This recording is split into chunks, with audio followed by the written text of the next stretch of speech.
Fala galera, a gente tá gravando aqui mais um Moviecast, dessa vez com um convidado especial, um homem de Deus, Sil Medeiros.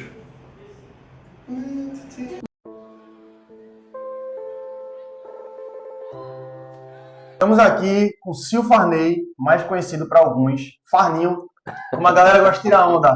Pastor Sil, marido de Vitória, policial militar, ex-assembleano, raiz, seminarista, homem íntegro e muito conhecido pelo certo, líder da juventude da Igreja Nova Aliança Episcopal, filho de missionária, irmão de Thaís e um homem de Deus, apaixonado pelo Esporte Clube do Recife.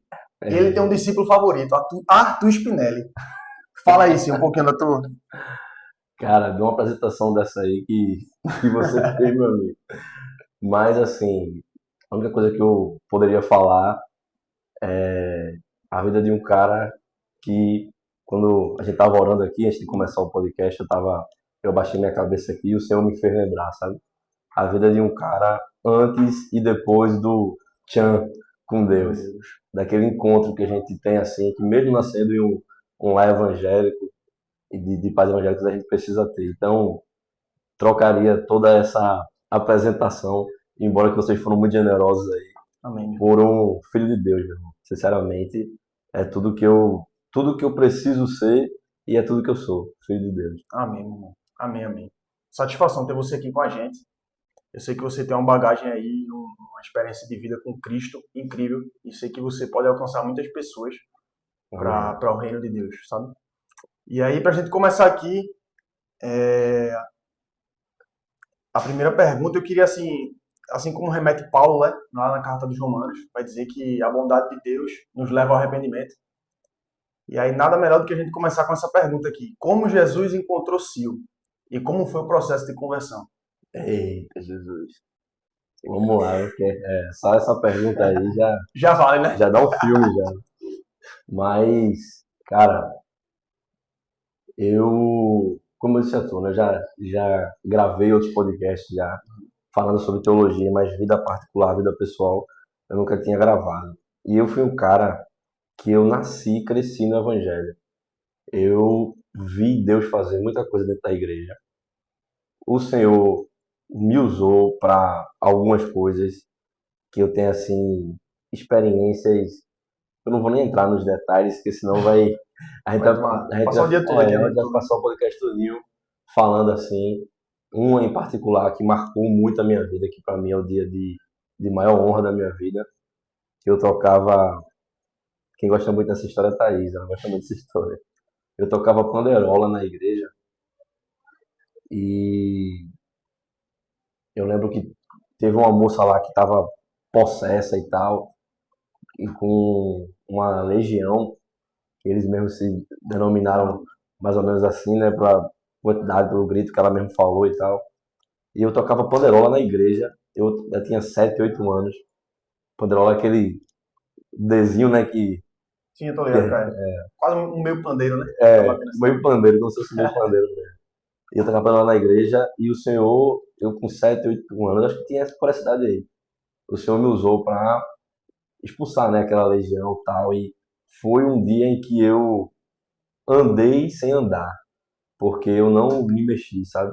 O Espírito Santo fez eu me mexer. Se eu fosse contar aqui ia demorar, mas enfim, cresci dentro dessa experiência. Mas chegou uma época da minha vida em que eu passei a viver uma religiosidade. Chegou uma época da minha vida em que eu frequentava a igreja, em que eu me denominava cristão, mas eu nem entendia de verdade o que era ser cristão. Eu me afastei demais do Senhor. Embora eu frequentasse a igreja, embora eu lesse Bíblia, embora eu orasse, eu estava muito afastado de Deus. Hoje em dia eu vejo o quanto eu estava afastado de Deus. E muita experiência, cara. Eu não vou ficar entrando aqui no detalhe não, porque senão realmente vai demorar muito. Mas Deus, ele me deu um solavanco numa madrugada no meu quarto. Eu estava no meu quarto e eu tive uma experiência sobrenatural com o Senhor, onde ele abriu os meus olhos espirituais e eu consegui enxergar coisas que eu não estava enxergando. Eu vou resumir assim. E foi um dia bem angustiante, bem difícil, Imagina. numa madrugada bem complicada. Mas depois daquele dia, desse solavanco que eu levei de Deus, que eu sei que não foi só a experiência pela experiência, sabe? Eu sei que naquela experiência Deus usou para puxar a minha vida de volta para os trilhos, porque eu tinha ficado numa cegueira fora do normal, né? Coisa que eu não consigo explicar hoje em dia como é que chegou a esse ponto, mas pode ser que eu me arrependa depois de estar passando essas coisas aí, porque eu morro de vergonha disso. Mas eu me envolvi com torcida organizada, fiz muita besteira, e eu vou resumir assim, com muita Muita besteira. besteira. E nesse dia o Senhor me puxou, sabe? E foi um dia depois dessa experiência que eu sei que ele me deu um solavanco, sabe? Me deu um braço como alguém que pega alguém que tá morto e faz uma massagem cardíaca, né? O Senhor fez isso comigo.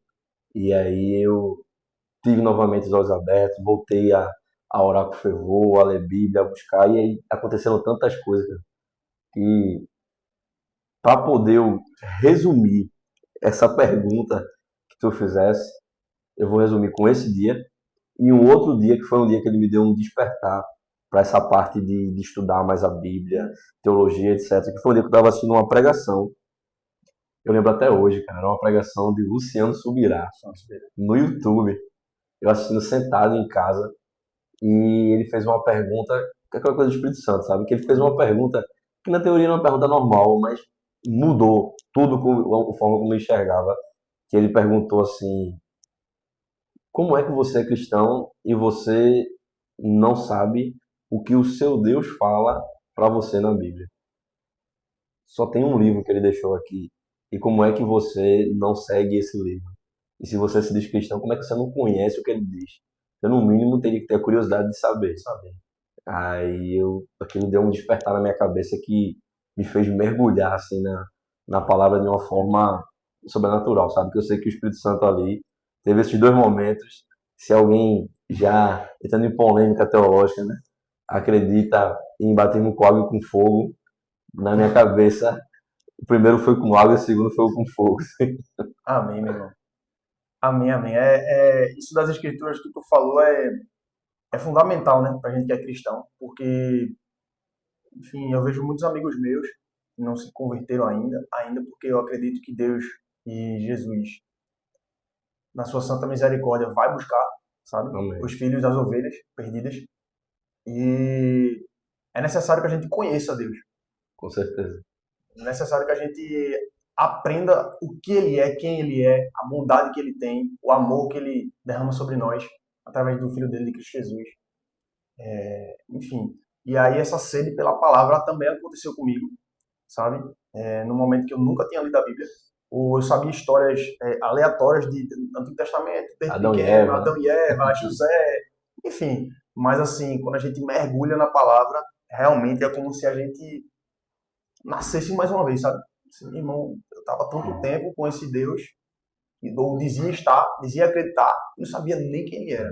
E a gente tem um problema sério hoje em dia, com essa questão do cristão nominal. Não, não. Nominal. Ele diz que é cristão, mas ele não vive nada do que a palavra diz que deve ser vivido.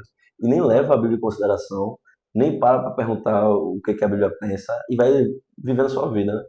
Tem uma frase que eu não lembro de quem é, que ele diz assim: se você diz que Deus salvou você e a sua vida continua do mesmo jeito, eu lhe pergunto, Deus salvou você de quê?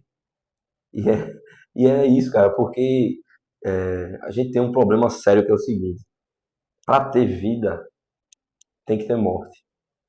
Isso é claro na Bíblia. E para poder a gente viver de verdade, a gente tem que morrer. Morrer para os nossos sonhos. Perfeito. E eu vou explicar o porquê eu tô falando isso aqui, né? Que o pessoal fica morrer para os É. sonhos. Morrer para os nossos sonhos, morrer para os nossos objetivos, morrer para as nossas vontades, morrer para os nossos desejos. E viver para os sonhos de Deus, para os objetivos de Deus, para as vontades de Deus. Muitas vezes a gente não consegue se encontrar na vida, e isso durante o tempo aconteceu comigo, porque a gente está buscando se encontrar. E esse é o erro do ser humano, fatal, cara. É aí onde ele se perde. Quando ele tenta se encontrar, quando ele tenta se achar no meio do caos que é a cabeça dele, dos sentimentos dele, Porque ele só vai conseguir se encontrar quando ele encontrar Cristo. Não é um lugar que a gente procura, é uma pessoa que a gente procura. E essa pessoa, quando se tem um encontro com ela, se muda a vida toda. Jesus é esse local, é esse centro, essa completude da vontade, do desejo humano, é onde se cumpre verdadeiramente o objetivo do homem, é Jesus Cristo. Enquanto não, o homem só fica perdido. Rodando em círculos, né, velho? Verdade. Tem uma frase também, que tá falando de uma frase aí, de alguém, não vou lembrar quem falou, mas ele diz que o coração do homem é pequeno demais para muitos amores. Verdade. Só cabe um amor, que é Jesus Cristo, né? E assim, como tu disse aí, às vezes a pessoa fica tentando se encontrar, meu irmão, tá dando errado a minha vida e eu faço as coisas certas e não vai e tal. E a pessoa, quando encontra Jesus e vive a plenitude do Evangelho, ou mergulha de cabeça e é constrangido e vai buscar, é como se tudo fluísse. Mesmo em meio ao caos, mesmo em meio ao mundo acontecendo as coisas ruins, mas tudo flui, sabe? Verdade. Hoje em dia, na verdade, hoje em dia não, que eu acho que isso é uma pergunta que permeia a juventude a vida toda. A galera me pergunta, às vezes, né? Como é que eu sei qual é o meu chamado? Como é que eu sei qual é o objetivo? Como é que eu sei o que Deus quer para mim? A pessoa pergunta.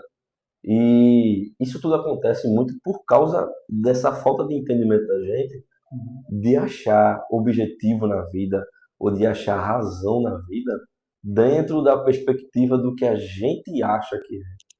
Às vezes a gente acha que a razão da vida da gente a gente vai alcançar dentro da igreja, por exemplo, quando a gente chegar numa liderança de alguma coisa, quando a gente estiver à frente de algo. Ou a gente acha que vai encontrar a razão da vida da gente no dia que a gente encontrar o amor da nossa vida para casar e etc. E olha que eu sou um cara muito bem casado, viu? Vitória, meu amor, te amo. Se eu não tivesse sincerado ainda. Mas não é isso que tá, sabe? Até pessoas dentro da igreja vivem buscando esses objetivos próprios, mesmo que dentro da igreja, que parece ser algo massa, mas é algo que deixa você confuso, você perdido. No dia em que a gente entender que o chamado geral de Deus para a gente é ler a palavra, ore, jejue, se santifique, e naturalmente o Senhor vai colocar você no lugar que Ele deseja. Quando você começar a viver isso com Deus, dentro do seu ambiente de trabalho, você vai ver as coisas mudar. Mesmo que você dê passos para trás no seu ambiente de trabalho, na verdade você está dando passos para frente. Isso acontece, eu teria um trilhão de histórias para contar assim, que aconteceram comigo, por exemplo, que é, vale a pena você viver uma vida com Deus, de busca a Ele de verdade, sabe? Hoje em dia a gente busca muito ao Senhor, a gente tem uma geração que valoriza muito o estar ocupado. A gente tem muito isso. Então, assim, a gente às vezes quer buscar o Senhor só lotando nossa agenda. Quando muitas vezes o que Deus quer é o tempo de intimidade dentro do quarto. E aí a gente se lota aqui e deixa o principal. Aí a gente fica muito cheio de coisas para Deus e vazio de Deus. Entendeu? Porque Então, não tá cansado já quando chega pra descansar. Não, amanhã eu leio a Bíblia, amanhã eu oro, amanhã eu. e aí vai vivendo uma vida longe do verdadeiro objetivo. Aí fica se perguntando, onde é que eu tenho que chegar? Porque não consegue se satisfazer na plenitude em Cristo, que é esse lugar de completude, mesmo em meio à tempestade, como você falou aí. Quando você está com o seu particular com Deus em dia, meu irmão, podem tirar você de qualquer cargo da igreja, podem tirar você da sua função de trabalho, podem faltar o dinheiro, você sabe aonde você está firmado. Isso faz toda a diferença. E a nossa geração parece que entendeu isso um pouco Um errado. pouco errado. Assim, até a própria Bíblia, a palavra de Deus, diz que a criação anseia pela revelação dos filhos, né? Então, assim, a gente precisa entender quem a gente é em Cristo, mas para isso a gente precisa ter intimidade com Ele, né? A Tem que criação saber. anseia, né? A revelação dos filhos de Deus. E é verdade isso, cara. A gente, é, as porcentagens mostram aí, né? Eu gosto de dizer literalmente assim, as porcentagens. Que hoje em dia já tem até evangélico não praticante, né? Tem. O que Aí antigamente não existia. pra frente vai ter mais ainda, né? É. Então, tipo assim, as porcentagens mostram, eu não lembro bem, mas é quase 50%. O Brasil, acho que é 40 alguma coisa no Brasil se dizendo evangélico. Se não me engano é isso. E onde é que está essa mudança, né? É. Onde é que está essa vivência esse jeito diferente de viver que impacta uma sociedade. Cara, você para ver a história da igreja, a igreja impactava muito a sociedade em vários âmbitos dela. A gente tá vendo aí escândalos, né, de políticos envolvidos com religião e religião envolvida com política e tal, e aquela coisa. Eu estava assistindo um dia desse, cara, isso me dá uma tristeza no coração tão grande, porque no modo de falar, no modo de viver, parece que a gente, como o grosso, né? Eu não estou falando todo mundo, mas o grosso, parece que em boa parte já não consegue compreender essa vivência com Cristo. Acha que é tipo, tá ali, bater um crachá e pronto. Perfeito, meu irmão, perfeito. E, assim, a gente sabe que você é conhecido também por saber muito da Bíblia. A galera, assim, que é amigo, gosta muito de tirar dúvida com Olha, você. quem foi que fez esse roteiro aí? Que Meu tá irmão, pra o dar 10 reais roteiro depois. aqui tá. Dá 10 reais depois, porque só faz me elogiar. Só. Inclusive, você dá aula na EBD também, na Recon, na Nova Aliança. E, assim, eu queria saber como é que foi isso pra si. Meu irmão, eu saí de um cara, que nem você disse aí, de religiosidade, de frequentar a igreja, para um cara que mergulhou na palavra e que pegou gosto em ensinar a palavra, não só mergulhar, mas querer ensinar para as pessoas aprenderem. Como é que foi isso e como é que você sugere que pessoas possam aprender também, sabe? Nas EBDs, porque assim, no culto é a pregação, né? Mas na EBD é ensino, meu irmão, aconteceu isso, É me o fala tete disso, a tete da vida. se puder falar um pouquinho disso aí pra gente Essa também é uma que tem entender. uma resposta longa. Mas vamos lá. Cara, como eu disse a tu, eu tive esse segundo encontro, vamos dizer assim, que foi desse estalo na minha cabeça assistindo uma pregação pelo YouTube, né? Aham. E nessa época eu passei por uma barra muito grande, porque eu era sargento do Exército, concursado da ESA, né? E eu estava muito infeliz com algumas situações que vinham acontecendo, tanto no aspecto do trabalho quanto no aspecto de família que vinha acontecendo. E aí eu lembro que eu comecei a orar a Deus pedindo a Ele uma resposta, porque eu sabia que Ele tinha me dado a vaga no Exército. E um outro dia a gente fala sobre isso. Mas aí eu comecei a orar pedindo a Deus autorização, porque eu vi que ia ter o concurso da polícia, e eu disse, Deus, eu vou fazer o concurso da polícia, mas eu não quero sair daqui sem a autorização do Senhor, porque foi o Senhor que me colocou aqui, para eu não estar fazendo uma besteira e lá na frente pagar um preço por isso, né? Então, me responde, cara, e eu orava muito perguntando isso a Deus, cara. E isso demorou mais ou menos um ano, eu perguntando a Deus, pedindo a Deus uma resposta. Nessa época eu lembro que no exército o pessoal disse assim, olha, Sil, escolhe tuas férias. Aí eu disse, eu quero tirar minhas férias em março, porque o concurso da polícia estava previsto para março. E aí eles viram lá e disseram, meu irmão, tá querendo sentar na janela? Tu chegasse agora aqui, não tem vaga em março não. Tu só pode escolher agosto, setembro, outubro. Aí eu disse, agosto, setembro, outubro, então bota agosto, tá mais perto pelo menos.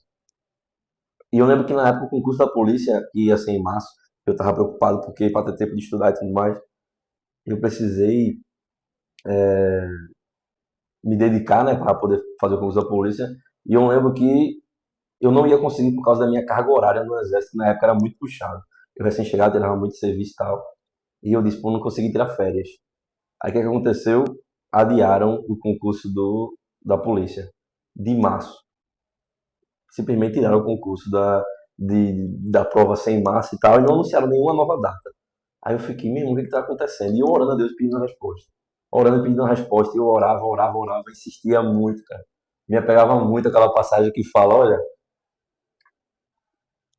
a mulher ficava perreando o juiz Inico. Vocês conversem com Deus, falem com Deus, peçam a ele uma resposta, insistam, que se o juiz Inico responder uma mulher, quanto mais Deus não vai responder vocês, que é um pai bondoso e vai dar boas coisas a vocês. Né? E eu pedindo, insistindo. Aí eu lembro que eu ia para os cultos de oração na Breia, nessa época. Tinha dia de quarta-noite, círculo de oração também. E eu chorava, falava com Deus, e nada de resposta, cara. Demorou muito, para quem tá esperando, demora muito. Quando chegou mais ou menos em julho, a banca da polícia remarcou a prova. Remarcou para quando? Agosto. Agosto. Aí, assim, Final de agosto. Aí eu disse, opa, eu tô vendo os negócios assim caminhando, eu não acredito em coincidência, esse negócio vai dar certo. E eu me lembro que eu continuei orando, eu disse, Deus, mas eu quero uma resposta do Senhor, eu quero uma resposta clara do Senhor, eu quero um entendimento claro. E eu lembro que quando foi, a prova era tipo assim, no domingo. Chegou na quarta-feira antes da prova, eu vim orando há muito tempo. E aí eu tô lá num culto de oração desse, numa igreja que ninguém me conhecia, ninguém sabia quem eu era, ninguém sabia a minha história. Levanta uma irmã do outro lado da igreja. Ela vem até a minha direção. Ela chega do meu lado e diz assim, quando eu vi ela vindo, eu disse, na época eu pensei, né? Essa irmã tá vindo falar comigo, que ela não me conhece, tá achando que eu sou tipo um visitante, alguém que não é convertido, alguma coisa assim dentro da igreja. Aí eu me lembro que eu me ajoelhei e fiquei lá orando. E eu tava angustiado, cara, porque a prova já era domingo e eu já tava na quarta-feira e eu não tinha uma resposta de Deus. E aí ela chegou do meu lado e disse assim, irmão, posso orar por você? E eu, no auge da minha angústia, fui até grosso com ela, que eu olhei assim e disse, irmão, oração sempre é bom, orei. E continuei orando, angustiado, sem dizer uma palavra, só chorando, conversando com Deus, em pensamento. E eu lembro que ela disse assim, olha, o Senhor está mandando te dizer que Ele está abençoando teus planos, que você se sente em tal coisa. Aí começou a falar um monte de coisa, que tudo que ela falou era verdade. Aí eu disse, opa, Deus está falando.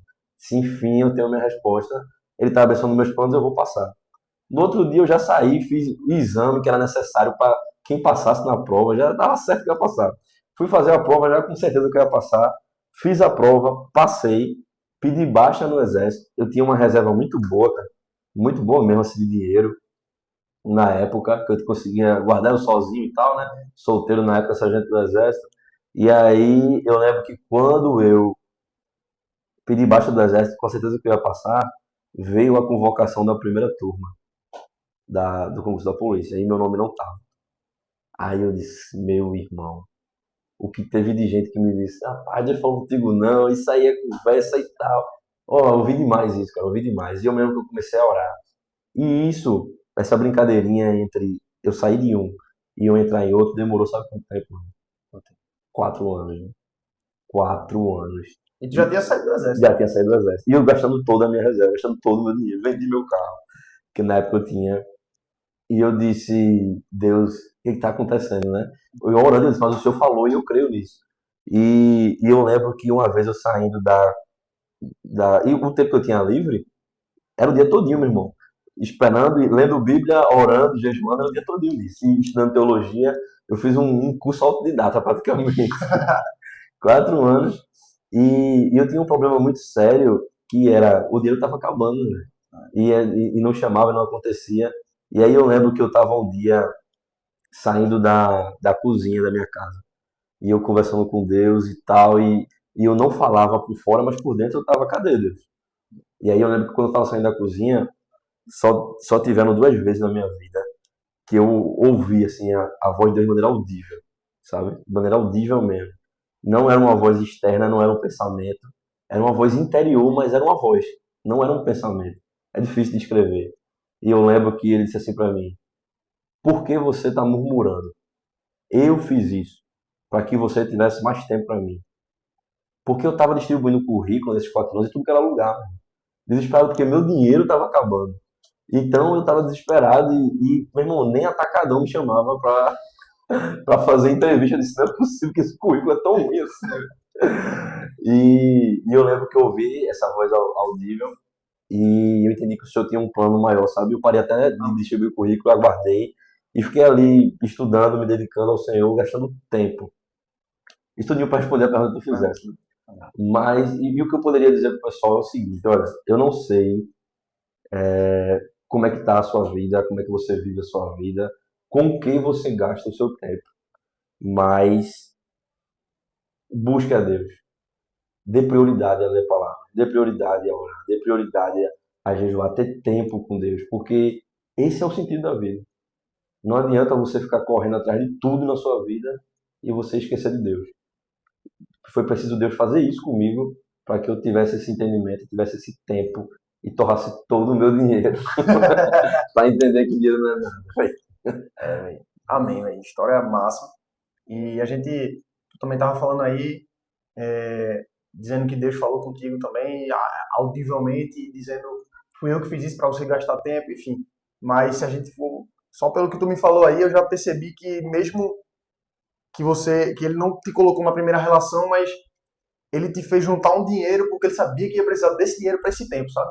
Porque imagina tu passar esse tempo sem o dinheiro, Com se tu certeza. não tem juntado, sabe? Então, assim, eu acho que as coisas, assim como a palavra diz também, né?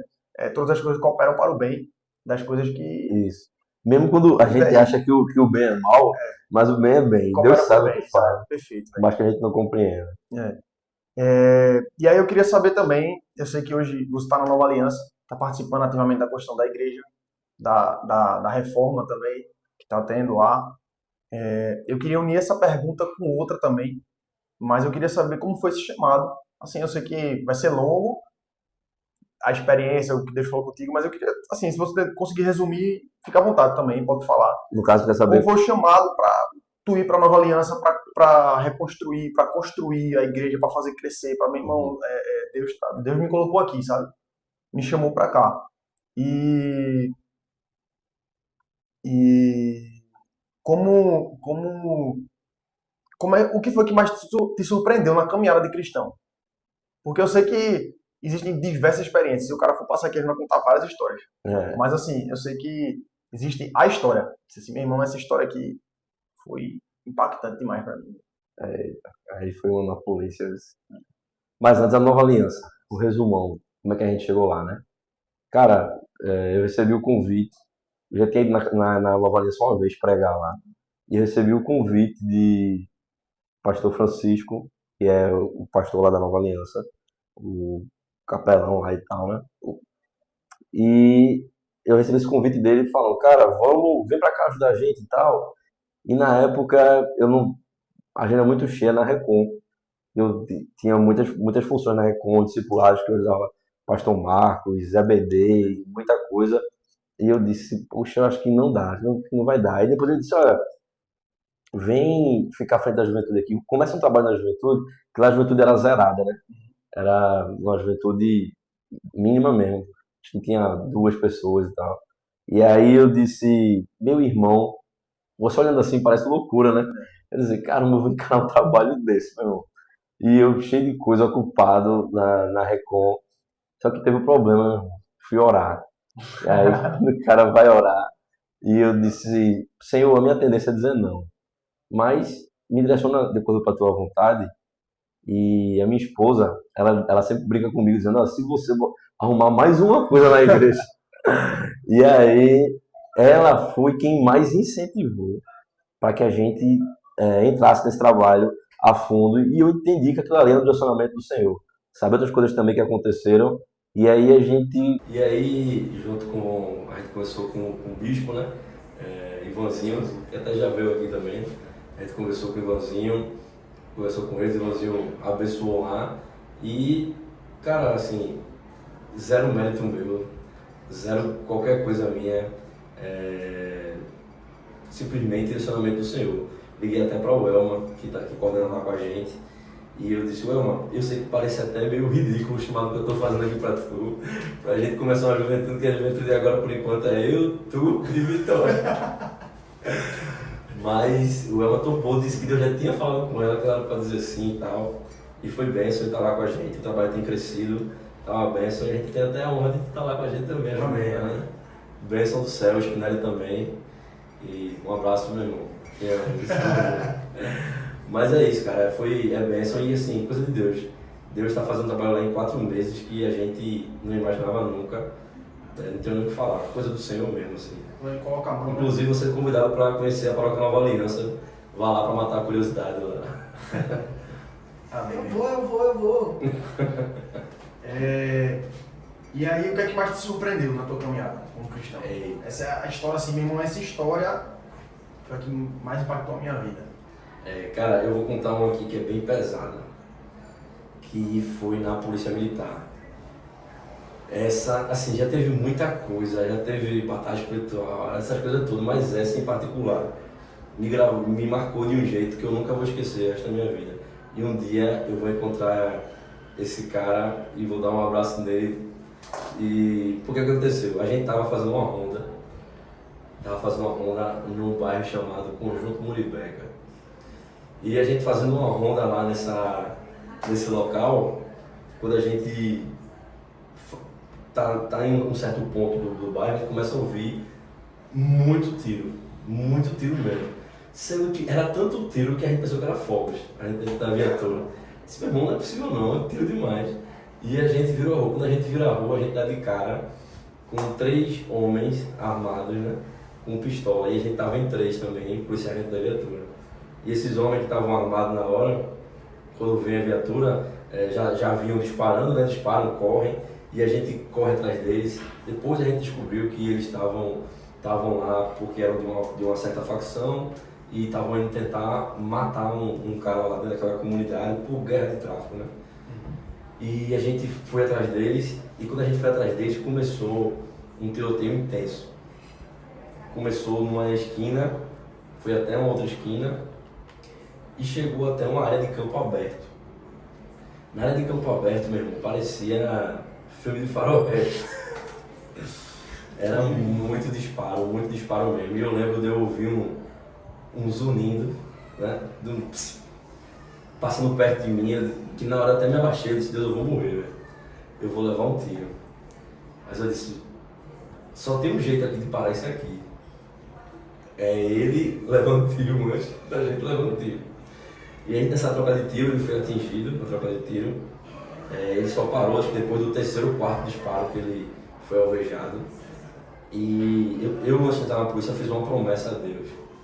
Que eu disse, Senhor, todas as vezes que eu tiver uma oportunidade de pregar o Teu Evangelho, alguém que esteja morrendo, precisando, seja lá qual for a situação, eu vou fazer. Agora, me ajuda a cumprir a minha promessa. Me dá coragem na hora, me dá calma, tranquilidade para que eu consiga fazer.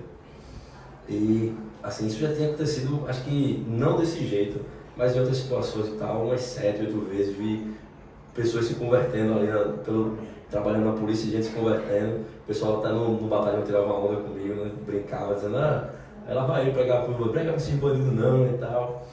Mas nosso papel, nossa função, né?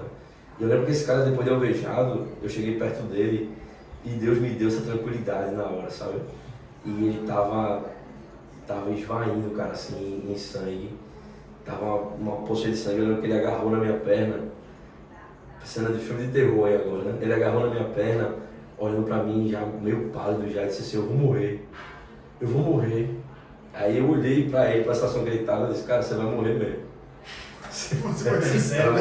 Rio, tá já. Mas eu disse, você vai morrer mesmo. Eu disse, agora, cara, antes de você morrer, deixa eu te fazer uma pergunta.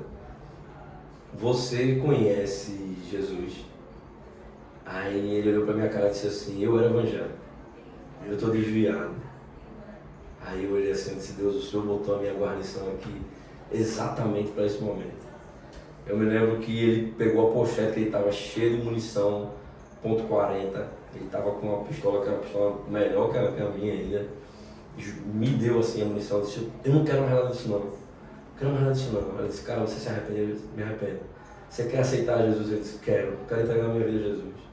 E eu lembro que a gente orou ali junto, naquele momento ali.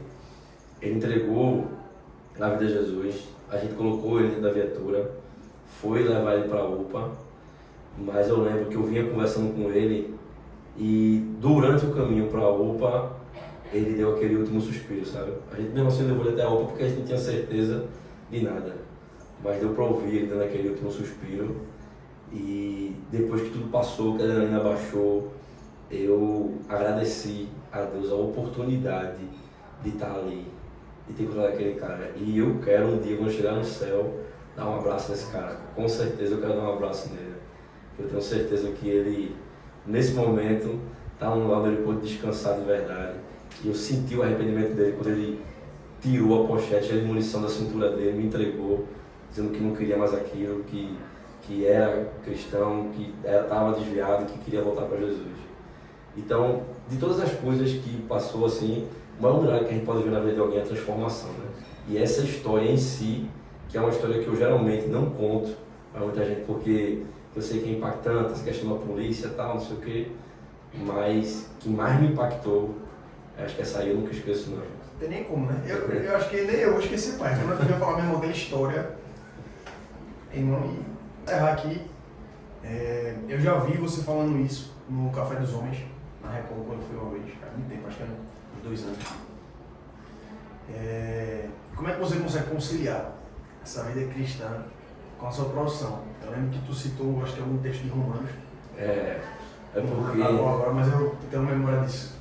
a gente às vezes confunde um pouco, principalmente hoje em dia, com essa questão de Deus é amor, esse amor que leva muito às vezes para uma graça barata, sabe? Como falava Bonhoeffer, né? Uma graça barata, uma graça que não transforma. E Deus é o Deus de ordem. Por exemplo, quando a gente vai ver os mandamentos, a gente vê lá, né? Não matarás, mas a tradução correta é não assassinarás. Deus era contra a morte do inocente. Deus nunca foi contra a legítima defesa. E Romanos 13 é um texto que fala muito sobre a questão da autoridade. E ele vai falar que o soldado não carrega sua espada em vão. E ele vai dizer, inclusive, que Deus usa a autoridade para punir o mal. É serva do Senhor para punir o mal.